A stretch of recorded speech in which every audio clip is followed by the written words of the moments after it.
Supreme கோர்ட்ல பதாஞ்சலிக்கு சம்பந்தப்பட்டு இப்படி பொய்யான அட்வர்டைஸ்மெண்ட் கொடுத்து ப்ராடக்ட்ஸை வித்தீங்கன்னா ஒவ்வொரு ப்ராடக்ட்டுக்கும் ₹1,00,00,000 ஃபைன் கட்ட வேண்டியிருக்கும்னு பதாஞ்சலிக்கு வார்னிங் இஷ்யூ பண்ணிருக்காங்க.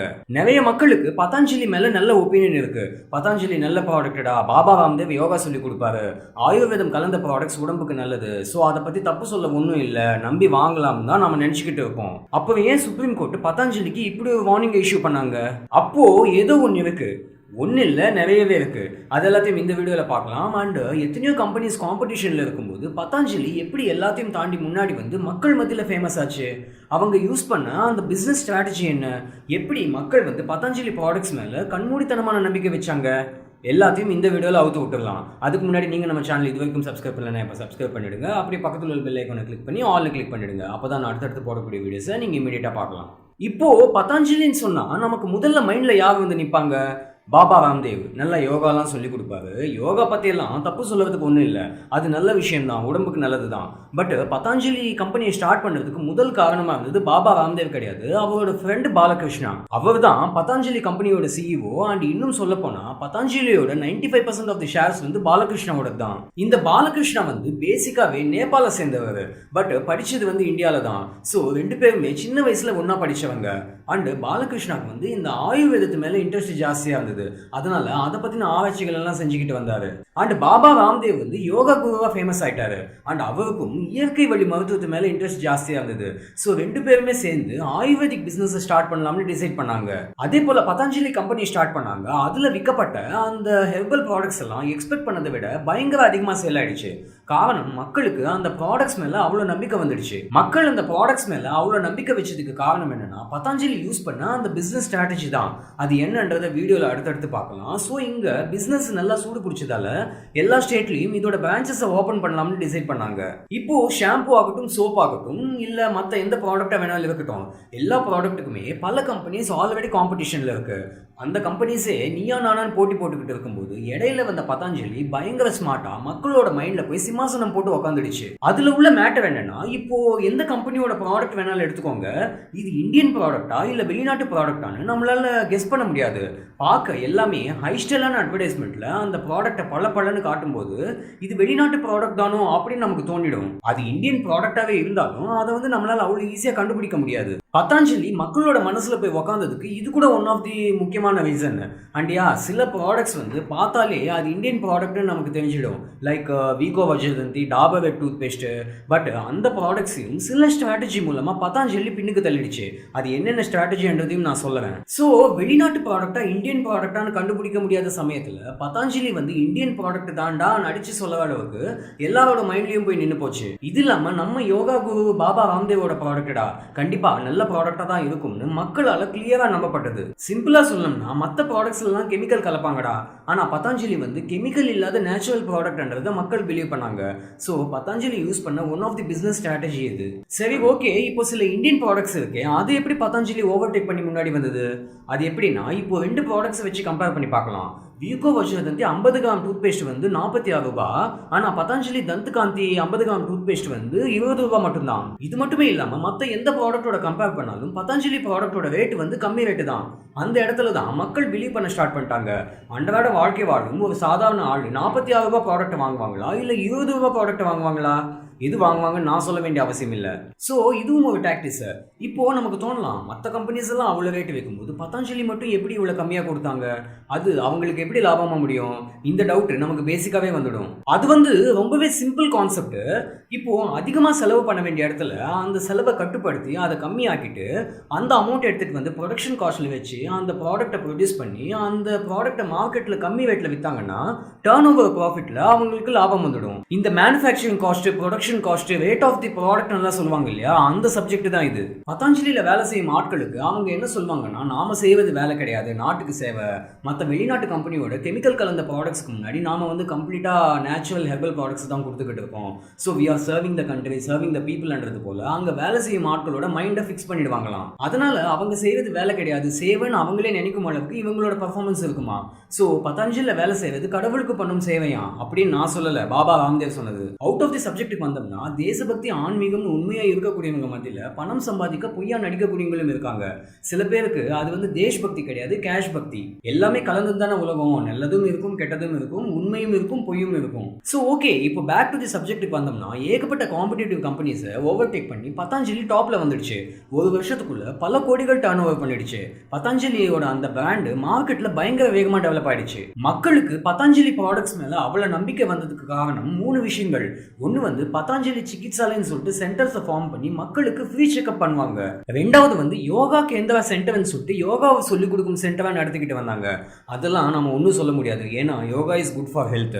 மூணாவது வந்து பதஞ்சலி ஷோரூமா சிகித்சாலயில செக்அப் பண்ணிட்டு இந்தந்த ஆயுர்வேதிக் ப்ராடக்ட்ஸ் எல்லாம் நீங்க எடுத்துக்கணும் அப்படின்னு சொல்லிட்டு சஜஷன் கொடுப்பாங்க.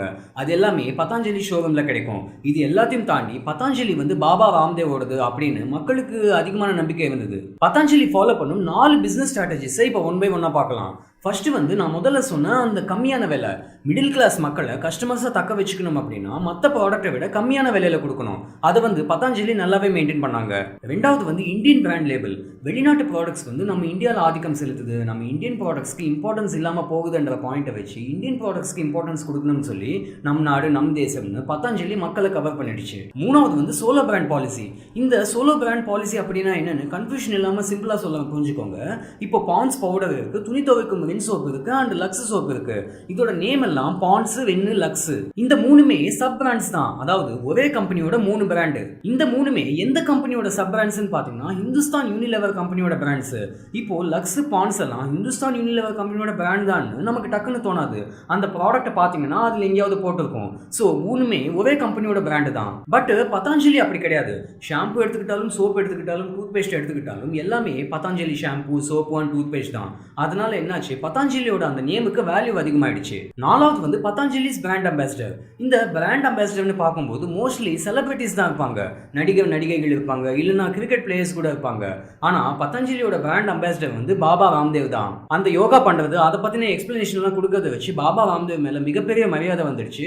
அண்ட் அவர் சொன்னா கரெக்டா தாண்டா இருக்கும்னு நினைக்கிற அளவுக்கு மக்களோட மைண்ட் ஃபிக்ஸ் ஆயிடுச்சு. ஸோ கிட்டத்தட்ட ஒரு டெக்கேடு, அதாவது 10 வருஷத்துக்குள்ள 100 கோடியில இருந்த பதஞ்சலியோட டர்ன் ஓவர் 2018ல அப்ராக்சிமேட்லி 10,000 கோடி வரைக்கும் டர்ன் ஓவர் பண்ணிடுச்சு. ஃபோர்ப்ஸோட 2016 ரிப்போர்ட் படி பதஞ்சலியோட சிஇஓ அண்ட் ஃபவுண்டர் பாலகிருஷ்ணா வந்து இந்தியாவோட 48வது ரிச்சஸ்ட் பர்சன் அண்ட் நெட்வொர்த் வந்து $2.5 பில்லியன். அந்த அளவுக்கு எப்படி நெட்வொர்த்னு பார்த்தா பதஞ்சலியோட 95% ஆஃப் தி ஷேர் ஹோல்டர் வந்து சிஇஓ பாலகிருஷ்ணா தான். பாபா ராம்தேவ் வந்து பிராண்ட் அம்பாசிடர் மட்டும் தான். இது எல்லாமே பதஞ்சலி எப்படி டெவலப் ஆச்சுன்றதுக்கான டீடைல்ஸ். ஸோ குட் சைடை பார்த்துட்டோம். இப்போ அந்த சைடு, அந்த டார்க் சைடை பத்தி பார்ப்போம். பதஞ்சலி வந்து கம்ப்ளீட் ஹெர்பல், கம்ப்ளீட் ஆயுர்வேதிக்கு, கெமிக்கல் இல்லாத ப்ராடக்ட்ஸ் சொல்லி தான் ப்ரமோட் பண்ணாங்க. இப்போ பதஞ்சலி தந்தகாந்தி டூத் பேஸ்ட்டை ஒரு சின்ன எக்ஸாம்பிளா எடுத்துப்போம். அந்த பேஸ்டோட பின்பக்கத்துல பாத்தீங்கன்னா காம்போசிஷன் வந்து each 10 gram contains extracts of இந்த ப்ராடக்ட்ஸ்னு மென்ஷன் பண்ணிருக்காங்க. இப்போ அந்த கால்குலேஷன் படி 1 gram is equal to 1000 milligram. அப்போ 10 gram is equal to 10,000 milligram. அப்போ 10,000 மில்லிகிராம்ல 155 மில்லிகிராம் மட்டும் தான் ஹெர்பல்ஸ். அந்த 155 என்னதுன்னா இதோ இந்த மில்லிகிராம்ஸ் ஆட் பண்ணா 155 வரும். இப்போ இந்த கணக்கு படி 10,000 மில்லிகிராம்ல 155 மில்லிகிராம் மட்டும் தான் ஹெர்பல்ஸ். அதை பர்சன்டேஜ் வைஸா பார்த்தா 0.01% மட்டும் தான் ஹெர்பல்ஸ், 1% கூட கிடையாது. அப்போ அந்த பாக்கி உள்ள 99% என்னது? அதுக்கு பதில் இல்லை. அதுக்காக எல்லா ப்ராடக்ட்ஸுமே இப்படி தான் இருக்குமான்றது தெரியல. மேபி பெர்ஃபெக்ட் காம்போசிஷன் கூட இருக்கலாம். ஸோ எதுக்கு சொல்ல வந்தேன்னா கம்ப்ளீட்லி ஹெர்பல் ப்ராடக்ட், ஆயுர்வேதிக் ப்ராடக்ட்னு சொல்றதெல்லாம் உண்மை கிடையாது. அதை நாம உண்மைன்னு நினைச்சோம்னா நாம தான் முட்டாளாக்கப்படுறோம். பதஞ்சலியோட முக்கியமான ப்ராடக்டான ஆம்லா ஜூஸ்ன்னு சொல்லப்படும் ப்ராடக்ட் மினிஸ்ட்ரி ஆஃப் டிஃபென்ஸோட சிஎஸ்டி, அதாவது கேன்டீன் ஸ்டோர்ஸ் டிபார்ட்மெண்ட் வந்து இந்த ஆம்லா ஜூஸ் ப்ராடக்ட்டை அன்ஃபிட் ஃபார் கன்சப்ஷன் சொல்லி டிக்ளேர் பண்ணாங்க. அவங்க கேன்டீனுக்கு போன அந்த ஆம்லா ஜூஸோட ஸ்டாக்கை அகைன் பதஞ்சலிக்கு ரிட்டர்ன் பண்ணிட்டாங்களாம். ஏன்னா சென்ட்ரல் ஃபுட் லேப்ல அந்த ஆம்லா ஜூஸ்க்கு சம்பந்தப்பட்ட டெஸ்ட் ரிப்போர்ட் ஃபேவரபிளா கிடைக்கல. அதனால சிஎஸ்டி அந்த சேல்ஸ் சஸ்பெண்ட் பண்ணிட்டாங்க. அதே போல food and drug administration department வந்து Patanjali atta noodles, Maggi and இப்பியோட சாம்பிள்ஸை கலெக்ட் பண்ணாங்க டெஸ்ட் பண்றதுக்காக.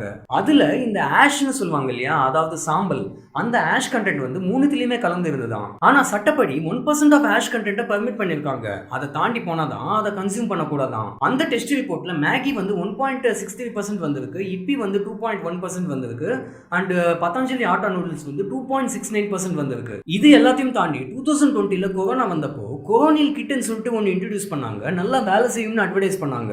இந்த போட்டோல பாருங்க, first evidence based medicine for COVID-19 போட்டிருக்கு, WHO GMP சர்டிஃபைடுன்னு போட்டிருக்கு. முதல்ல ஆயுஷ் மினிஸ்ட்ரி வந்து இதை ஸ்டாப் பண்ண சொன்னாங்க அண்ட் அந்த ரிசர்ச்சுக்கு சம்பந்தப்பட்ட டாக்குமெண்ட்ஸை கொடுக்க சொன்னாங்க. லேட்டர் எல்லாத்தையும் செக் பண்ணி பார்த்துட்டு இது ஓகேன்னு சொல்லிட்டு அப்ரூவல் கொடுத்தாங்க. ஆனா இம்யூனிட்டி பூஸ்டரா மட்டும் தான் யூஸ் பண்ண முடியும், கொரோனாவை கியூர் பண்ணும் மெடிசன் கிடையாது இதுன்னு தெளிவா சொல்லிட்டாங்க. பட் பாபா ராம்தேவ் வந்து அதை கொரோனாவை கியூர் பண்ணும் மெடிசனாவே அட்வர்டைஸ் பண்ணாராம். அதனால WHO வந்து நாங்க அப்படி எந்த சர்டிபிகேஷனும் கொடுக்கலன்னு கிளாரிஃபை பண்ணாங்க. கொரோனாவை குணமாக்கும்னு பகிரங்கமா அட்வர்டைஸ் பண்ணிக்கிட்டே வந்தாங்க. ஆனா எப்போ இந்த விஷயங்கள் எல்லாம் வெளியில எக்ஸ்போஸ் ஆச்சோ அப்போ பதஞ்சலியோட CEO பாலகிருஷ்ணா என்ன சொன்னாங்கன்னா, நாங்க வந்து இந்த மெடிசன் கொரோனாவை குணமாக்கும்னு கிளைம் பண்ணவே இல்லை, இப்படி ஒரு மெடிசனை கண்டுபிடிச்சிருக்கோம், அதனால கொரோனா வைரஸ் பேஷண்ட்ஸ் குணமானாங்கன்னு சொன்னோம், அவ்வளவுதான் அப்படியே யூட்டன் போட்டாங்க. இப்படி ஏகப்பட்ட குழப்பங்கள் நிறைந்த கான்செப்டாவே அந்த சப்ஜெக்ட் போயிடுச்சு. பட் ஆயுஷ் மினிஸ்ட்ரி வந்து இதை வந்து இம்யூனிட்டி பூஸ்டரா தான் யூஸ் பண்ணணும்னு தெளிவா சொல்லிட்டாங்க. இதனாலேயே நிறைய மக்களுக்கு பதஞ்சலி மேல நம்பிக்கை குறைஞ்சு போச்சு. எல்லா ப்ராடக்ட்ஸுமே தப்பா டிசைன் செய்யப்பட்டதான்னு கேட்டா கிடையாது, நல்ல ப்ராடக்ட்ஸும் இருக்கலாம். அண்ட் பாபா ராம்தேவோட அந்த யோகான்றதெல்லாம் நல்ல விஷயம் தான். ஆனா என்ன, சில ப்ராடக்ட்ஸ்க்கு ஹெர்பல் அட்வர்டைஸ்மெண்ட் பண்ணிட்டு அதுக்கு தெளிவான எக்ஸ்பிளனேஷன் கிடையாதுன்னு தோணுது. அதனால தான் சுப்ரீம் கோர்ட் கூட ஃபால்ஸ் அட்வர்டைஸ்மெண்ட் பண்ணீங்கன்னா ஒவ்வொரு ப்ராடக்ட்டுக்கும் ₹1 கோடி ஃபைன் போட்டுருவோம்னு பதஞ்சலிக்கு வார்னிங் கொடுத்தாங்க. ஸோ இதெல்லாம் தான் பதஞ்சலிக்கு இதுக்கு முன்னாடி என்னென்ன கான்ட்ரவர்சி நடந்தது அண்ட் கோர்ட் வந்து பதஞ்சலி மேலே எதுக்கு இப்படிப்பட்ட வார்னிங் இஷ்யூ பண்ணாங்கன்றதுக்கான டீடைல்ஸ் கண்டிப்பாக உங்களுக்கு இன்ஃபர்மேட்டிவாக இருக்கும்னு தோணுது. மீண்டும் அடுத்த வித்தியாசமான வீடியோவில் சந்திக்கலாம். until then bye.